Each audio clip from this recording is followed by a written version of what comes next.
RCN. Le son de la différence. Bonjour chers auditeurs, ravi de vous retrouver. Bonjour à Didier, Bonjour. à notre technicien Cyril, Bonjour. toujours fidèle au poste, et à notre invité Iso. Merci d'être avec nous sur le plateau. Bonjour, merci de m'accueillir sur le plateau. Voilà, donc chers auditeurs, aujourd'hui le thème va parler, Iso va nous emmener et nous parler d'humanisme et de transhumanisme. Donc comment pourrions-nous définir Iso ? Eh bien, comme il se caractérise, c'est un petit bonhomme sur un gros rocher ou sur une grosse roche. Moi, j'aurais tendance à dire que c'est un créateur, bâtisseur, vagabond par rapport à son parcours, comme parfois il aime se présenter. Donc tu avais très envie de nous parler de ce thème, car ta vie a été très mouvementée. On pourrait d'ailleurs dire que tu as eu plusieurs vies en une, ce qui te permet aujourd'hui de prendre du recul sur notre monde, et puis ce monde d'ailleurs qui se métamorphose, et tu vas nous éclairer de ta lanterne de sage. On va essayer. On va essayer. Donc, qu'est-ce que tu peux nous dire ? Comment a commencé la première partie de ta vie ? On va dire. Enfin, d'abord, j'ai commencé ma première partie de vie pas très loin d'ici, donc dans un petit village dans la banlieue de Nancy. Donc, j'y ai passé 23 ans autour de Nancy. J'ai connu surtout la campagne. Le lycée a été la révélation pour la vie de la ville et la vie aussi multiculturelle et multi-ethnique et multi tout ça, parce que dans les petits villages à l'époque en France, on n'avait pas encore du partage de communauté. Donc moi j'ai découvert Callot Vendeuvre, super, un petit big up à Callot. Et du coup j'ai fait mes études là-bas, j'ai fait philo, j'ai une vie plutôt cool, j'avais des bons parents, j'avais des parents généreux, heureux et tout ça. Malgré tout, la jeunesse elle est ce qu'elle est, on a nos souffrances, on a nos isolements personnels. Et ça m'a fait beaucoup travailler du chapeau.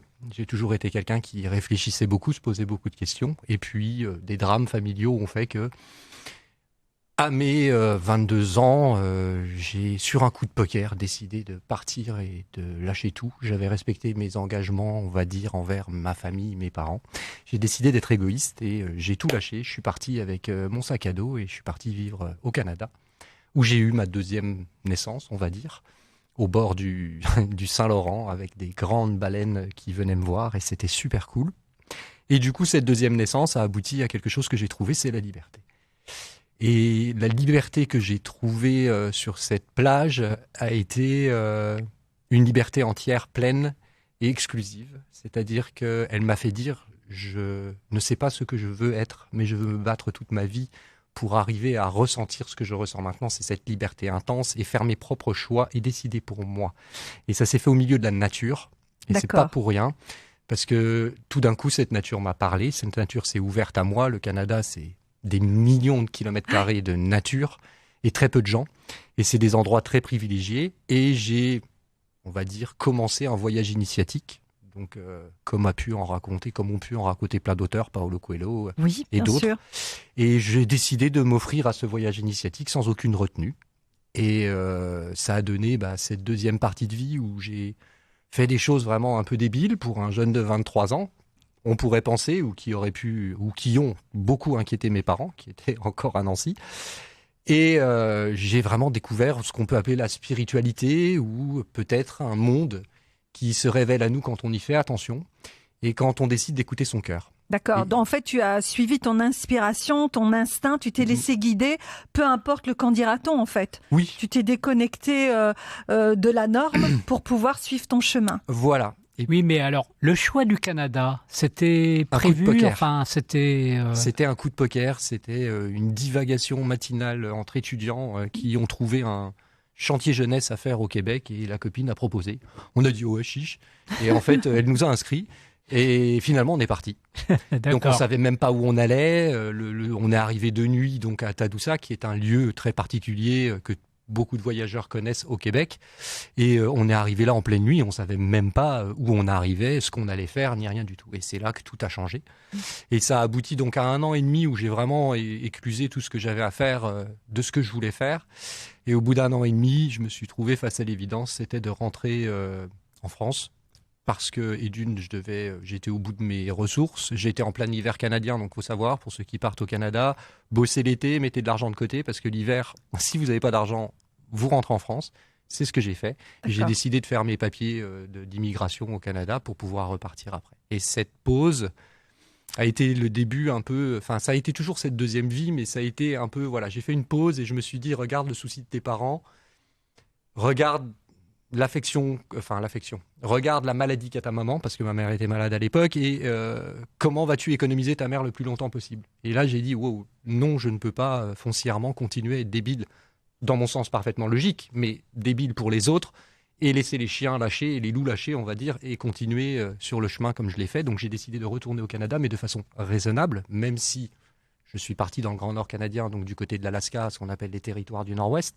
D'accord. Donc j'ai vécu au-dessus du 63e parallèle pendant 4 ans.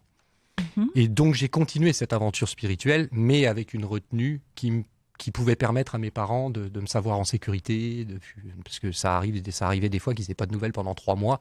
Donc j'invite toute personne qui a vu Into the Wild ou qui n'a pas vu Into the Wild à le re-regarder et de voir l'inquiétude des parents par rapport à ce jeune qui est parti, même si c'est une aventure magnifique. À un moment, il ne faut pas non plus être égoïste complètement, il ne faut pas les oublier parce qu'ils sont là. Garder le lien, oui. Garder le lien. Et donc j'ai fait ça, et donc j'ai abordé cette 3e partie de ma vie qui a un jour, j'ai reçu un coup de fil qui me disait... Qui a fait dire à mon cœur, maintenant il faut rentrer. Parce qu'il faut s'occuper de tes parents, ou tout du moins être là pour tes parents.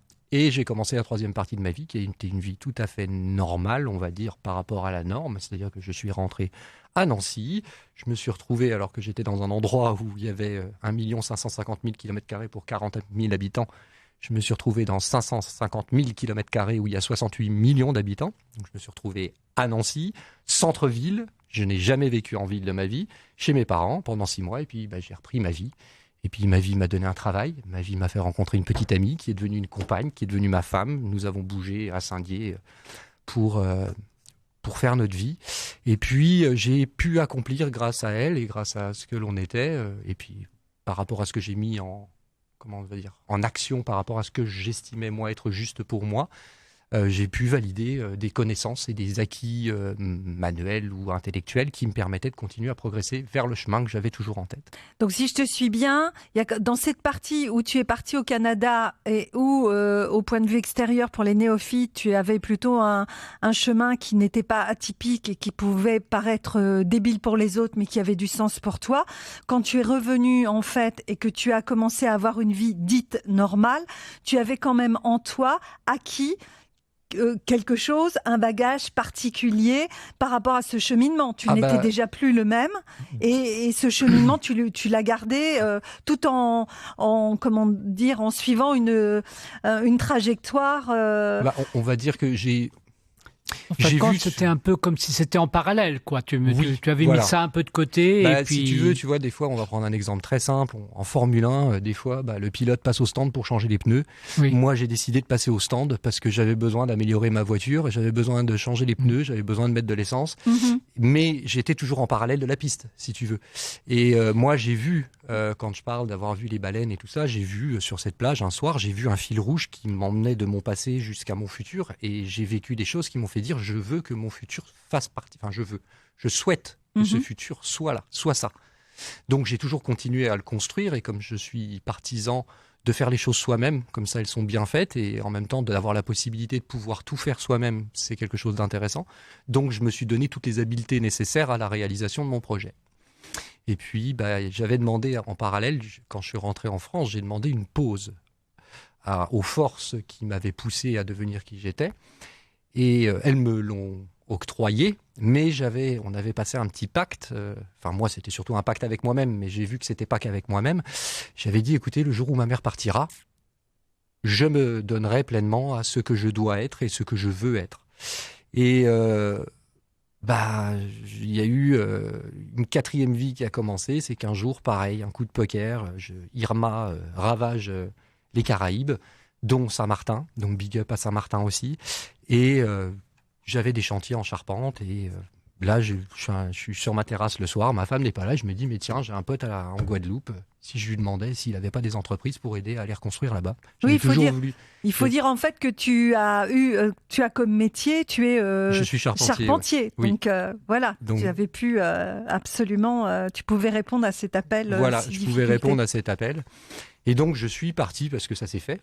Généralement, quand on est créateur de son destin, il se fait, avec beaucoup d'envie. Et donc, je me suis retrouvé à Saint-Martin et ce début de cette 4e vie s'est pas bien passé. J'ai pris la pire, alors comment on peut dire ça ? La pire trempe de ma vie en 2 ans. Ouais. J'ai perdu pratiquement tous mes êtres chers, à part mon père qui est aujourd'hui vivant. J'ai perdu mon mariage. Ouais. J'ai tout perdu et en même temps, j'ai eu de gros déboires. On appelle, alors l'île de Saint-Martin, peut-être que les Saint-Martinois ne seront pas d'accord, mais bon, c'est un peu quand même l'île du diable ou une île de pirates. Et où il y a beaucoup de choses qui se passent sur cette île. Et si l'on est un peu un pirate en son cœur, on peut vite céder aux sirènes de tout ce qu'il est proposé de céder à Saint-Martin. Et je suis allé rencontrer sur l'île du diable mon propre enfer. D'accord. Donc tu as vécu en fait ce que certains peuvent appeler la nuit obscure de l'âme, en fait. Oui, c'est ça. Les tréfonds de ton âme. C'était pas la première fois que je tombais profond, mais je pense que là j'ai vraiment été chercher le maximum, puisque là si un jour j'avais pas pris de siège éjectable, je pense que je serais mort à Saint-Martin ou quelque chose se serait passé, parce qu'il m'est arrivé beaucoup aussi de malchance entre guillemets à Saint-Martin. Je suis tombé d'un toit, enfin bref, il m'est arrivé vraiment que des crasses. Donc je me suis dit, là t'es pas au bon endroit, mais quelque part t'as quelque chose à y apprendre, jusqu'au jour où j'ai pris le siège éjectable, c'est-à-dire que j'ai pris l'avion parce que j'avais plus rien à faire à Saint-Martin. D'accord. Et je suis rentré. Et donc là, à Saint-Martin, les choses que avec qui j'avais pactisé sont vraiment venues me chercher et sont vraiment venues me botter le derrière.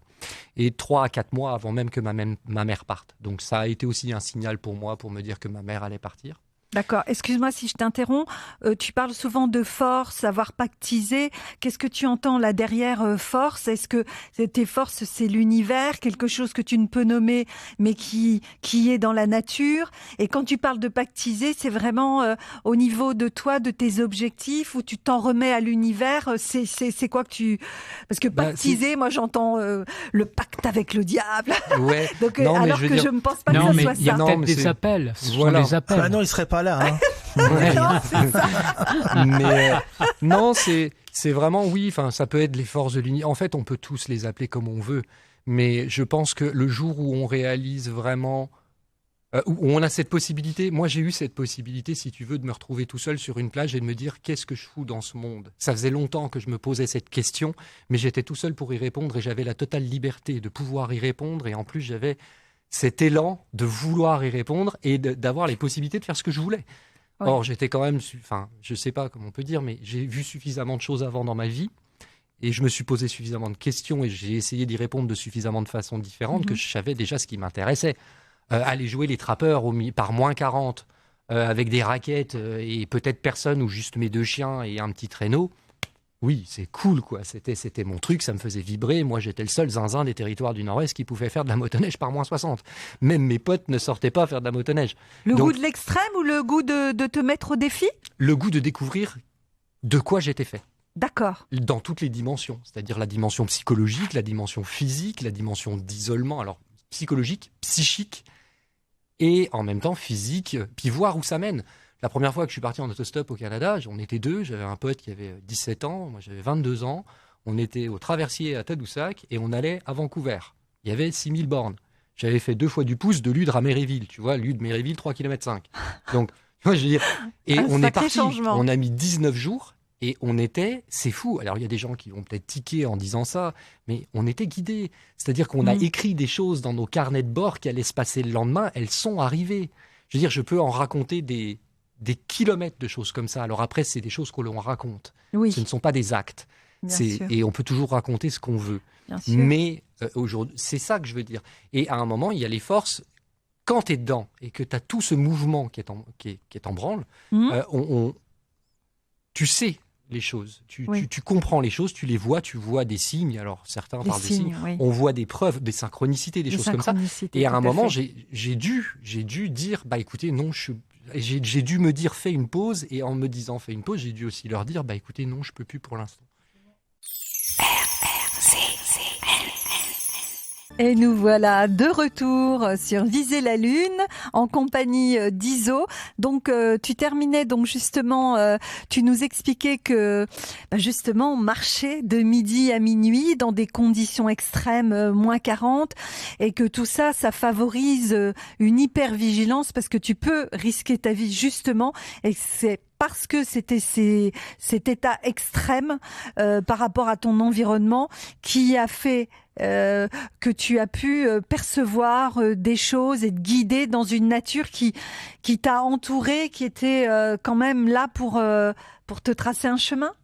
Oui, je pense que, comment dire, quand tu es dans des univers, on va dire extrêmes, des univers désertiques pour moi c'est des airs d'hommes, ce que je préfère,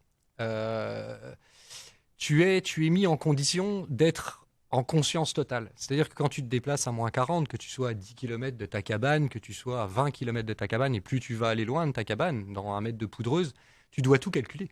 C'est-à-dire que tu dois calculer combien tu as mangé pour avoir le nombre de calories nécessaires pour pouvoir être dehors assez longtemps. Tu dois calculer par rapport aux éléments qu'il y a autour de toi où je me trouve. Parce que tu as beau avoir une carte et une boussole, à un moment, tu n'es pas inuit, tu n'es pas indien, donc quelque part tu n'as pas ça, c'est pas inné en toi. Et donc ça t'apprend, en fait tu retrouves un dialogue qui est inné, qui est en nous, mais que l'on ignore aujourd'hui de plus en plus dans nos sociétés. On en reviendra plus tard, un peu plus tard, à parler de ça. Mais ce dialogue, c'est la nature. Et en fait, la nature nous apprend. La nature nous montre des choses. Et si tu es conscient, en fait, c'est un dialogue permanent. Alors, ça ne veut pas dire que tu ne peux pas te péter une jambe et mourir gelé, parce que même si tu es à 5 km de ta cabane, et revenir par moins 40 à 5 km de ta cabane, c'est... Déjà, tu te casses la jambe, c'est toute l'énergie que tu perds dans la douleur, c'est tout ce que tu perds là, tu as déjà perdu 10 minutes de vie. Donc quelque part, tu as été obligé d'être ultra conscient. Après, ça t'empêche pas de faire l'imbécile, parce que ça m'a pas empêché de faire l'imbécile. Mais tu es ultra conscient. Et que ce soit l'hiver ou l'été, puisque l'été, tu as la faune qui se réveille. Et quand tu as la faune qui se réveille, tu peux très bien croiser un ours sur le pas de ta porte, qui lui a été attiré par l'odeur de la maison, et tu peux, par exemple, comme une jeune fille dans la ville dans laquelle je vivais, te faire molester complètement par l'ours sur le pas de ta porte à 17h en rentrant du travail, sans avoir vu l'ours, et elle s'est retrouvée à l'hôpital. Elle n'est pas morte, heureusement, mais bon, en tout cas, elle s'est fait avoir. Donc, tu te retrouves au Canada, dans des pays, dans des situations qui sont extrêmes, et où il y a une autre part de toi qui s'éveille. Il y a, je dirais, ce que j'appelle l'humain en nous. Nous, on vient de sociétés surdéveloppées, surtechnologiques, où nous sommes surprotégés. Nous sommes beaucoup dans le sur, et même, je dirais, dans la survie. On en reparlera plus tard. Mais en tout cas, on est toujours à se protéger et à s'isoler. Donc, finalement, on n'est jamais confronté aux éléments. Et la France est un exemple. Il y a eu la tempête en 99-2000. Moi, j'étais pas là. Mais en tout cas, il y a eu la tempête. Et c'est vraiment le dernier truc qui nous a confrontés à la nature. Et encore, la plupart des gens étaient au chaud chez eux, à part des arbres, des forêts qui ont été déracinés, et des gens qui sont morts sous des accidents comme ça. Il y a eu très peu de choses comme ça. Eux, c'est toute l'année. Dès que tu sors au Canada, que tu n'habites pas à Montréal, tu as des chances de rencontrer un ours, un orignal. Il faut savoir qu'au Canada, l'orignal est la cause principale de mort. Un animal qui tue, à part le moustique, mais l'animal qui tue le plus de monde au Canada. C'est l'élan pour les Européens. Oh là là. L'élan, c'est celui qui tue le plus. Ah ouais, après voilà, c'est des rencontres, mais généralement quand tu vas rencontrer un élan, t'es pas un touriste, parce que pour aller rencontrer des élans, il faut quand même aller très loin. Donc soit t'es un chasseur, soit t'es quelqu'un qui a l'habitude de vivre dans la nature. Si t'as l'habitude de vivre dans la nature, pas moi. T'as pas un problème. Si t'es un chasseur, t'as intérêt de savoir tirer, parce que l'élan, il sait que t'es un chasseur à partir d'un certain moment. Oh là. Donc il y a beaucoup d'accidents qui arrivent. Oui. D'accord. Donc, c'est un aventurier. Moi, je vois un film. Il y a eu un film il y a pas longtemps qui se passait justement là-bas. C'est hallucinant quand je l'écoute. C'est impressionnant. Bien sûr, nous on est dans notre confort très citadin et quand on t'entend parler, effectivement, c'est tout un univers. Oui, absolument. C'est fou. Hein, oui. Et donc alors dans ce périple. Donc dans ce périple, pour revenir à ça, j'ai découvert une autre communication et j'ai découvert que, en effet, pour moi, alors on peut prendre un exemple filmique et on peut prendre Matrix. Il parle d'une matrice, mais j'ai découvert que nous étions dans une matrice. C'est notre réalité qui est définie par ce que nous voyons et par nos sens, par nos connaissances qui ne sont issues que de l'étude de nos propres sens et qui ne sont valables que pour nous. C'est les sciences de l'humain, non des sciences universelles. Et du coup, à côté, il y a cette opposition avec les sciences, je dirais, de la nature, qui, elles, sont là pour nous enseignent et nous éduquent. Donc, un autre monde, alors tu veux dire. C'est un autre monde dans un monde. Un monde invisible, mais qui représente une matrice et qui, quelque part, représente une matrice peut-être universelle. Donc ça, on pourrait en reparler avec les chamans, avec les sorciers, les sorcières, les druides. Tous les peuples ont eu leurs guérisseurs, rebouteux, on peut les nommer de toutes les façons. Ils utilisaient des techniques qui fonctionnaient dans un univers invisible, à l'œil nu. En France, dans les années 1800-1900, plus début du 19e siècle, on a commencé à parler des sciences occultes, qui existent depuis l'Égypte ancienne, même avant l'Égypte ancienne, et qui ne sont pas péjoratives, parce qu'aujourd'hui ce mot est péjoratif. Oui. La définition de occulte, c'est que l'on ne voit pas. Donc c'est les choses, la science de ce que le non ne voit pas. Or, il y a plein de choses qu'on ne voit pas, entre toi et moi, dans cette pièce. Bien il sûr. Y a des milliers de choses qu'on ne voit pas, et pourtant elles interagissent à chaque seconde avec nous, et nous interagissons à chaque seconde avec elles. La nous en sommes convaincus, nous aussi. Voilà. Oui. Non, mais la science moderne le définit oui, aujourd'hui. Bien sûr. Voilà. Et nos sens sont imparfaits. On ne voit pas les ultraviolets, les choses comme ça. Il y a plein de choses. Bien sûr. Donc du coup, si tu veux, tout cet éveil m'a amené à beaucoup me questionner, mais surtout à me trouver, si tu veux, à me rendre compte que oui, il y a des forces dont je fais partie, dont nous faisons tous partie. C'est pour ça que je m'appelle un petit bonhomme. Enfin, j'aime bien dire ça, je suis un petit bonhomme sur une grosse roche, parce qu'en fait, j'ai pas d'autre prétention. C'est juste, voilà, on est rien au milieu de l'univers, mais pourtant, l'univers sans nous n'est pas grand-chose. Donc c'est absolument fantastique. Alors peut-être que c'est très imbu de dire finalement l'univers sans nous n'est pas grand-chose, mais l'univers ne pourrait pas être parfait sans l'homme. Et l'homme est une machine parfaite, et toute chose qui est dans l'univers est parfaite. Ouais. Donc l'homme a sa place dans cet univers. Bien sûr, il a tout à fait sa place. Après, on verra plus tard qu'il a peut-être dérapé. Enfin, selon moi, il a peut-être dérapé. Peut-être que c'est pas de sa faute qu'il ait dérapé. Peut-être que l'ensemble de l'humanité a été dérapé par d'autres, par quelques-uns. Et donc, aujourd'hui, on se rend compte qu'on a une ère nouvelle. On arrive à une ère, on termine une ère et on recommence une nouvelle ère. Et en tout cas, voilà. Enfin, ce que je veux dire, c'est je crois foncièrement que des forces bien plus grandes que nous sont en jeu et que nous en faisons partie et que nous pouvons découvrir peut-être notre rôle aussi, petit ou grand soit-il. De toute façon, il n'y a pas de niveau, mais on a chacun un rôle à jouer, on est chacun un rouage de cette immense roue. Donc voilà, et ce qui me ramène à mon retour, pour terminer la présentation, ce qui ramène à mon retour en France, où là j'ai décidé, puisque ma mère était partie, de donner libre cours à ce que j'avais vu, ce que je voulais pour moi, ce que je souhaitais. Et donc, aujourd'hui, toi, tu as pu le voir, puisque tu es venu me visiter, ce qui m'a fait très plaisir. Mais bon, je vis dans des tentes qui sont sur pilotis, et dans une ferme où il y a 23 hectares, où c'est une pension pour chevaux. Et j'ai encore un téléphone portable, j'ai encore une voiture, qui sont des garanties, on va dire... pécuniaire aujourd'hui plus qu'autre chose, et je me détache de tout. Je vis sans électricité, je vais chercher l'eau au puits, et j'ai un poêle à bois pour me réchauffer. Donc voilà, c'est ce que je veux. Tu vis ton authenticité, tu es toi-même dans cet environnement au contact de la nature, c'est toi en fait. Oui, mais je pense que c'est... Alors, il est dans la vérité, puisque on demande de plus en plus d'être autonome aujourd'hui. Alors là, lui, il est en pleine dedans. Oui, moi, si tu veux, j'estime que si je vis dans un univers à partir d'un certain niveau de conscience, tu peux pas drainer cet univers. C'est pas possible. Tu peux pas être en adéquation avec toi-même. Tu peux pas être en adéquation avec tout ce qui t'entoure si tu te permets toutes les choses inimaginables et possibles par rapport à cet univers. Donc on va en parler après, mais l'homme aujourd'hui est le plus gros draineur de tout l'univers terrestre. Et qu'est-ce que tu entends par draineur? Tu veux dire que on est en train de drainer la vie de notre planète. Mm-hmm. Nous sommes en train de drainer notre planète, alors sans l'impacter, parce qu'elle a été là bien avant nous et elle sera là bien après nous. Mais on impacte toute la vie sur notre planète, et personne réellement aujourd'hui, des gens s'en inquiètent, mais personne ne prend de décision et ne fait acte de. Donc moi, j'ai décidé que pour être honnête avec moi-même et honnête avec ce que je ressens, je dois faire acte. Donc toute ma vie, c'est peut-être idiot, mais toute ma vie est calculée. Et quand je dis calculée, je calcule, est calculée pour avoir le moindre impact possible sur n'importe quel être vivant qui m'entoure, et d'avoir, si j'ai un impact, qu'il soit le plus positif possible. Donc j'ai très peu je vis sur pilotis parce que j'ai très peu d'impact sur la prairie sur laquelle je suis. Je calcule les morceaux de bois que je brûle parce que c'est important. Moi, quand je coupe un arbre, déjà, je ne coupe pas un arbre vivant. Quand je coupe un arbre, la nature est suffisamment intelligente, comme disent les Indiens, pour me laisser des arbres morts debout. Donc ils sont secs, donc tu peux les couper. Et après, je sais ce que c'est couper un arbre, je sais ce que c'est le débiter, je sais ce que c'est le ramener à pied.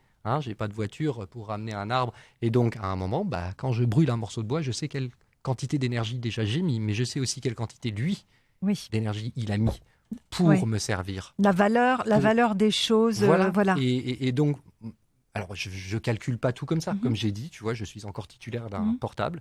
Mais je pense que moi, je me dois de faire ça par rapport à mon honnêteté personnelle. Ouais. Après, le reste, chacun fait ce qu'il veut, chacun voit ce qu'il veut. Mais on voit bien aujourd'hui, avec ce qui se passe dans le monde, que l'on est au bord de faire des choix déterminants pour l'avenir de l'humanité, ce qui est assez ridicule, finalement, puisque nous sommes 8 milliards, les fourmis sont 150 milliards. Je veux dire, nous représentons une minorité sur Terre. Pourtant, aujourd'hui, cette minorité, consciemment, parce qu'aujourd'hui, on ne peut pas dire que nous ne sommes plus conscients, même le peuple, les gens partout, sont conscients que d'avoir un portable, c'est tant de mètres cubes de terre, de roches qui sont broyées tous les jours pour pouvoir sortir du lithium, c'est tant d'enfants qui sont maltraités, c'est tant de vies qui sont mises en danger, on va parler de l'huile de palme, on va parler de tout ça, c'est des orang-outans qu'on voit en vidéo sur Internet qui sont en train de pleurer face à une pelleteuse qui est en train de déforester complètement la planète, tout ça pour faire de l'huile de palme, pour pouvoir avoir des voitures, pour pouvoir aller au travail. Donc tout notre monde est carrément bancal. Donc ça, c'est ma vision. Après, il y en a peut-être qui trouvent que notre monde est magnifique. Oui, il y a plein de choses magnifiques dans notre monde. Je suis très positif par rapport à notre monde. Mais je pense qu'aujourd'hui, notre monde nous dit, les gars, stop. Soit stop, arrêtez soit de détruire la nature, respecter la nature. Sinon, c'est peut-être nous qui allons nous détruire, c'est ça. C'est ce qu'on a commencé déjà à faire. Oui. Alors justement, toi, justement dans le thème, on parlait donc d'humanisme et transhumanisme. Donc, toi, ta définition de l'humanisme, c'est l'homme, le respect de l'homme pour lui-même, le respect de l'homme pour la nature. Pour moi, l'humanisme, on va pas du tout parler d'humanisme comme les Lumières pourraient le décrire. Oui. Pour moi, l'humanisme, ça vient de l'humain. Et pour moi, l'humain, c'est cet être vivant qui... On va raconter une petite histoire, mais bon, il y a 7 millions d'années, je crois que c'est le musée du Quai Branly qui fait l'historique de l'humanité. Il y a 7 millions d'années, on a détecté les premiers bipèdes, et donc l'évolution a commencé. Et donc on est arrivé aux sapiens, je crois, le premier sapiens, c'est 300 000 ans, sapiens 150 000 ans, je pense pas être faux là-dessus. Et du coup, si tu veux, on regarde 7 millions d'années, et pendant 7 millions d'années, on s'en est sorti. Fantastique. Parce que 7 millions d'années, si on regarde géologiquement, la Terre, elle a beaucoup bougé. 7 millions d'années, si on regarde les virus qu'il y avait à l'époque, il y en avait des gros quand même. Et il y avait des bêtes qui étaient bien plus féroces que nous. Et nous n'avions pas la forme d'intelligence que nous avons aujourd'hui. Par contre, nous avions l'intelligence de la nature. Et cette nature, au fur et à mesure, nous a mis à jour. Comme on pourrait dire aujourd'hui, elle nous a updaté. Au fur et à mesure, et elle nous a donné des outils, mais les outils, nous les avons compris parce que nous étions avec elle et nous la comprenions. Nous avons fait un effort de compréhension et elle nous a appris. Aujourd'hui, on peut prendre le témoignage, par exemple, d'un chaman avec qui Yann Kounen, dans un documentaire qui s'appelle Chaman au fil de l'eau, a vécu, qui, interviewé par des scientifiques et Yann Kounen, dit qu'en fait, c'est la nature qui lui a parlé pour découvrir, qui leur a parlé pour découvrir l'ayahuasca. L'ayahuasca, c'est une chance sur 6 millions d'arriver à trouver la recette miracle pour arriver à faire la recette d'ayahuasca, puisque l'ayahuasca n'est pas une plante, c'est l'assemblage de 2 plantes qui sont cuisinées d'une certaine manière, avec une certaine lune, et en plus, pour qu'elles soient actives dans le corps, il faut que le chaman chante. D'accord. Donc, juste de trouver la combinaison des 2 plantes, c'est une chance sur 6 millions. Donc, tu calcules, je crois qu'une grille de loto, c'est jusqu'à 50. Je crois, une grille de loto. T'as le droit. 49. 49, voilà. T'as droit à 7 tu joues au loto, Cyril. Non, ça fait des années. Mais tu te dis, voilà. Oui, bien 49 sûr. 49 et t'en choisis 6. Impressionnant, oui, là, bien sûr. Ils choisissent 2 trucs sur 6 millions. Et là, les scientifiques purs et durs vont te dire, mais non, ils ont essayé. Tu demandes au chaman, il te dit, ben non, c'est la plante qui nous l'a dit. En toute décontraction, il dit ça. Voilà. Après, la connexion avec la plante. Moi, j'ai tendance à le croire parce que ça fait. Alors, on peut reprendre des trucs de films rigolos, mais ça fait quand même des milliers d'années que les chamans dansent à moitié à poil dans la forêt et tout, mais ça fait quand même des milliers d'années qu'ils n'ont rien inventé, à part la science qu'ils possèdent avec la nature, qu'ils n'ont pas inventé la roue, qu'ils n'ont pas inventé le téléphone portable, mais ils sont capables de communiquer à travers leur espace entre eux. Ils vivent dans des petites communautés et ils sont toujours là, même encore aujourd'hui, en Amazonie ou les Inuits ou ailleurs sur Terre, à nous démontrer que sans aucune technologie développée, ils sont en parfaite adéquation avec leur environnement et qu'en même temps, ils le respectent. Donc c'est une leçon qui veut dire, depuis 7 millions d'années, on est capable de vivre comme ça. Et moi, je me dis, personnellement, pour avoir vécu sous cette forme, pas en Amazonie, mais avec des Inuits ou des Dénés, si on veut, dans des tentes par moins 40, moins 50, on vit bien. Oui. On vit bien. Et s'ils n'ont pas changé, c'est quelque part, ils avaient la notion de confort, ils ne connaissent pas. Mais ils avaient une vie qui était en adéquation avec ce qu'ils pensaient et ce qu'ils comprenaient de la nature. Et puis une notion peut-être de bonheur ou... Oui, ils avaient une notion de plénitude. Oui, de toute façon, plénitude, voilà. Des fois, quand je parle comme ça avec des gens, tu vois, ils disent « Ah ouais, mais regarde le Moyen-Âge, les mecs, ils se tapaient sur la gueule, il y avait la peste, il y avait ci, il y avait ça. » Mais ça ne veut pas dire que le mec, il se levait pas tous les jours et puis il n'avait pas de sourire. Les gens n'ont pas traversé les âges parce qu'ils mouraient à 40 ans au lieu de mourir à 80 ans sans jamais sourire parce que, en gros, le matin, je me lève, ah non, je suis en l'an 1200, là, il va bientôt y avoir une guerre. Non, je suis pas heureux, quoi. Non, mais je veux dire, à un moment, le mec qui se levait les matins, c'est comme, je fais un parallèle, mais c'est comme le petit Éthiopien qui vit une vie vraiment, vraiment très, très, très, très difficile. Pour autant, tous les jours, il sourit. Je veux dire, ça fait partie de son quotidien. Nous sommes humains, nous sommes joyeux, comme des chiens sont joyeux, comme les animaux, la vie est joyeuse. Donc voilà, donc on n'est pas. Donc ces gens ont été joyeux, ces gens ont été épanouis. D'ailleurs, c'est parmi ces sociétés qui ont développé les plus beaux concepts, que ce soit en art, que ce soit tu regardes l'art primitif, tu regardes le Quai Branly en est un exemple. On avait un président, M. Chirac, qui en était féru. Mais je veux dire, c'est quand même extraordinaire. Et en plus, tu te rends compte que cet art est ancré dans la nature et est ancré dans un langage que nous, aujourd'hui, nous ne comprenons pas. Donc, si tu veux, toute cette histoire de l'humanité a été jonchée jusqu'à un certain point d'un lien extraordinaire avec un monde invisible. Et Dieu sait que l'homme moderne, moi, c'est ce que je définis comme l'humain. C'est cet humain qui a toujours vécu comme ça. Alors aujourd'hui, il y en a encore des humains. Heureusement, on a tendance à croire que l'Occident ou que le monde moderne, on va dire, est majoritaire sur la Terre. Non, nous sommes 6-7 milliards. 6-7 milliards, il y en a quand même beaucoup en Inde, qui vivent beaucoup dans beaucoup d'endroits paumés, en Chine, qui vivent beaucoup en Afrique. Il y a encore beaucoup d'endroits perdus dans ces pays-là. Donc non, il y a encore beaucoup d'humains qui vivent comme des humains. Maintenant, je pense qu'il y a des humains qui ont compris cette science, qu'ils se la sont accaparés, qui l'ont codifiée et qui se sont dit, surtout, il ne faut pas que les humains la découvrent. Parce que là, ce serait la porte ouverte à toutes les fenêtres. C'est-à-dire qu'en fait, tout le monde pourrait pratiquement être chaman ou voyant, ou peu importe. Tout le monde pourrait être connecté et serait capable, dans cet univers parallèle, dans cette matrice générale, d'être quelqu'un. Or, les gens qui dirigent l'humanité, de tout temps, ont essayé qu'on ne soit pas quelqu'un, qu'on soit uniforme, parce que c'est plus facile, on est plus facile à diriger et on est plus facile, sans mettre de mauvaises intentions, à emmener d'un point A à un point B. C'est certain. Et quand tu dis quelqu'un, en fait, c'est pas avoir une reconnaissance ou une notoriété, c'est d'être soi, en fait. Savoir qui tu es et le vivre, en fait. Oui, se découvrir. Voilà. Et on peut dire que même avant la France agricole des années 40, la France agricole des années 50, 60 et tout, quand les paysans, parce qu'on était encore, je crois, en 1960 à 70% ruraux, avant le développement de cette société qu'on a aujourd'hui, les gens se découvraient. Quand tu faisais les foins avec tous les voisins, que tu montais sur la remorque, qu'il fallait soulever toutes les balles de foin, que tu étais en plein cagnard et tout ça, tu testais tes limites. Tu testais les choses. Et en plus, on a une chance extraordinaire aujourd'hui. On pourra y revenir peut-être après, mais on a cette chance extraordinaire d'avoir eu un développement après les années 60 de l'intellect. C'est-à-dire qu'on a créé une société de consommation, mais de consommation de connaissances. C'est-à-dire que on peut dire jusqu'aux années 50, si tu regardes le nombre de diplômés du baccalauréat, il n'y en avait pas 15 000 ou 80% de titulaires du bac. Or, on est arrivé années 70, 80, 90, la connaissance a été délivrée à tout le monde et on a développé une nouvelle habilité, l'habilité intellectuelle, mais donnée à tout le monde.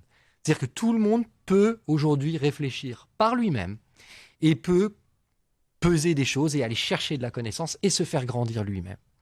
Donc ça, c'est une chance phénoménale. Ça, c'est quand même quelque chose d'extraordinaire. Et c'est où on arrive au schisme, où on parle humanisme, transhumanisme. Moi, j'arrive à cette période où, en fait, tu te rends compte que ces gens, alors je ne sais pas qui ils sont, on s'en fout finalement, mais ceux qui décident de l'ordre mondial, ont décidé de rétrécir ce monde invisible et de nous cantonner à un monde visible très concret, qui est la réalité, et de nous individualiser. De plus en plus, on ne pense qu'à nous, on se renferme sur nous-mêmes. Aujourd'hui, on a même la distanciation sociale, le Covid a séparé les grands-parents. Enfin bref, on a vécu depuis le début de la technologie une séparation. C'est-à-dire que cette technologie qui a amené de plus en plus, de 1870 à aujourd'hui, l'immédiateté dans l'action. On voyage de plus en plus vite, on appuie sur un bouton, tout se réalise. Tu peux même commander quelque chose et il est déjà là si tu commandes quelque chose d'immatériel. Donc tu es dans cet univers de l'immédiateté et de la technologie. Mais finalement, les gens ont perdu un lien. Et on a enlevé ce qu'on peut appeler le sacré. Oui, cette matrice le sens du sacré, la connexion à la nature. De toute façon, tu regardes, tout le monde vit en ville. Donc déjà, comme tout le monde vit en ville, la nature... Là, les gens, pendant le premier confinement, se sont rendus compte que vivre dans un appart quand tu es confiné, tu deviens fou.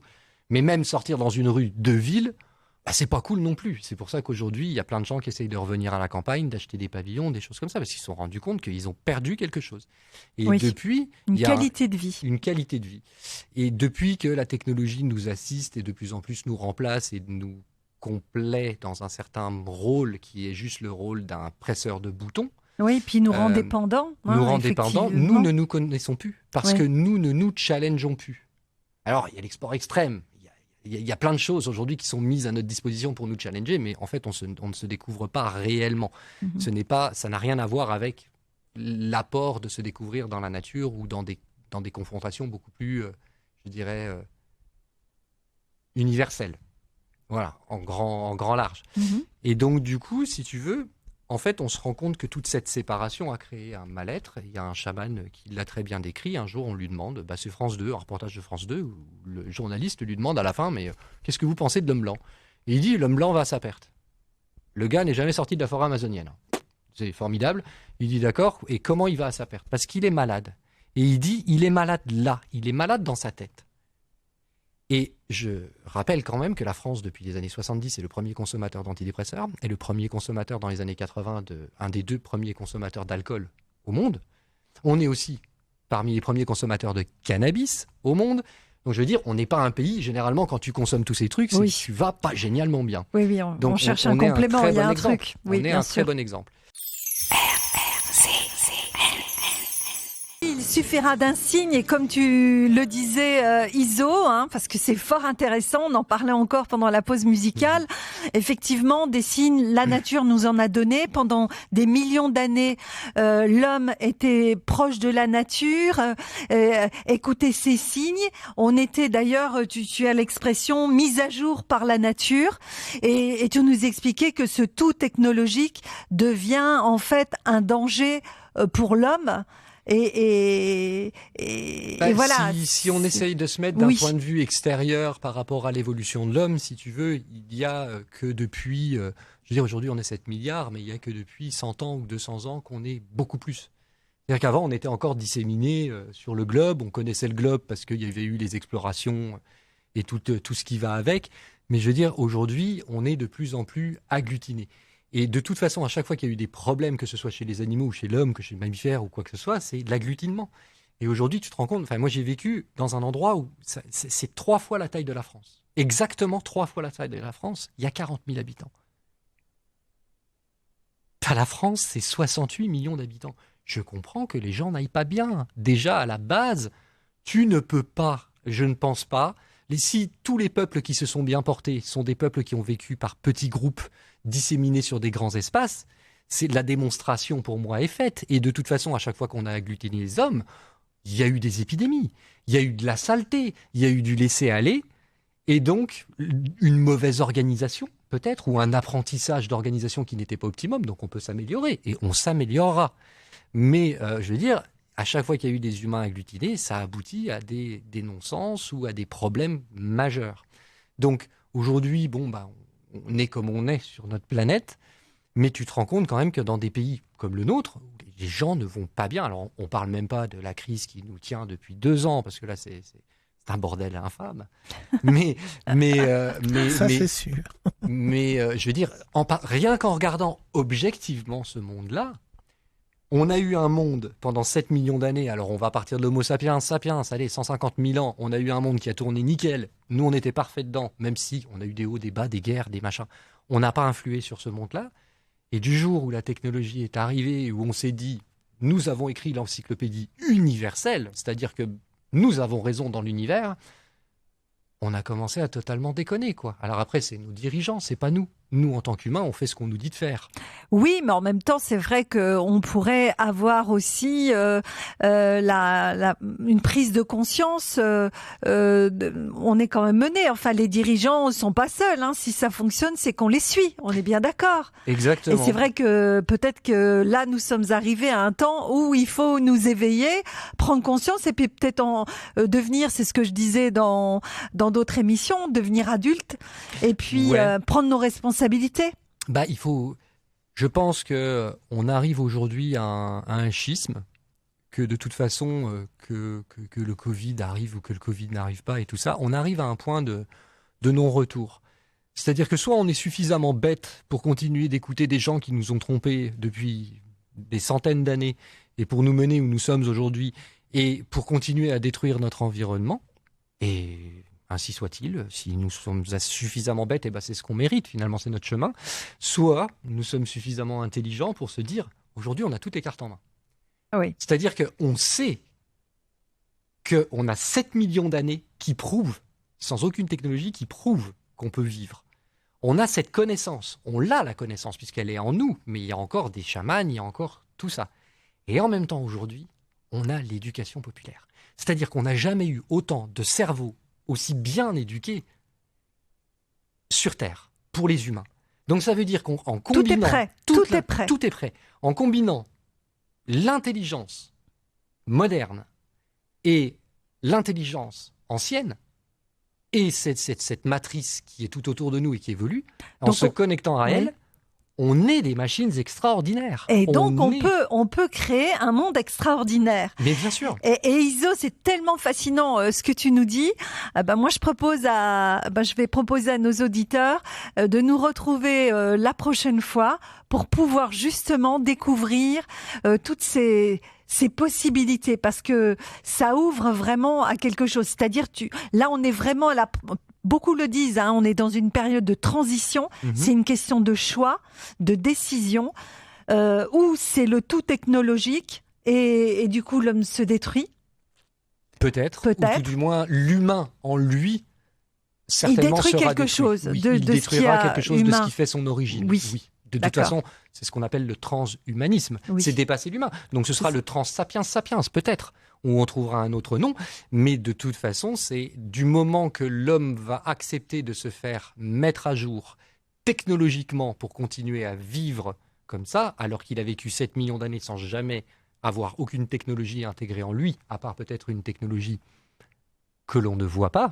Mais voilà, il va pas aller bien. Ça, c'est sûr et certain. Et puis, après, on peut remettre en doute, ça c'est chacun son avis, mais on peut remettre en doute les bonnes intentions ou les mauvaises intentions des gens qui, aujourd'hui, poussent à ce transhumanisme. Bien sûr. Donc voilà. Mais ce qu'il faut se dire, moi, ce que j'ai envie de dire aux gens, c'est nous sommes titulaires de la machine la plus extraordinaire que l'on connaisse. Alors, autant les animaux que nous. Mais aujourd'hui, nous avons une forme de conscience et une forme d'intelligence et une forme de savoir qui nous permet d'exploiter une machine extraordinaire. Et je prends pour fait les plus grands exploits qui ont été créés par tous les hommes, et le plus grand, d'arriver à vivre 7 millions d'années sur la planète Terre sans aucune technologie, et d'être encore là aujourd'hui. Bien sûr. Et ça, c'est fantastique. Moi, je dis ça à n'importe qui ne connaît pas l'histoire de l'humanité. Je parle à un extraterrestre, tiens, rigolons un peu. Je parle à un extraterrestre et je lui dis, putain, excusez-moi, j'ai dit un promo. Je lui dis, gros, tu sais, on va être lorrain jusqu'au bout. Et gros, écoute, je connais une espèce, elle a vécu 7 millions d'années dans l'environnement le plus difficile du monde, elle n'a jamais rien inventé, elle est toujours là. Je crois qu'extraterrestre, il me dit, c'est extraordinaire. Alors, il me le dira peut-être pas dans la langue là, parce que, ils ont peut-être pas la même langue que nous. Par télépathie. Par télépathie, pourquoi pas.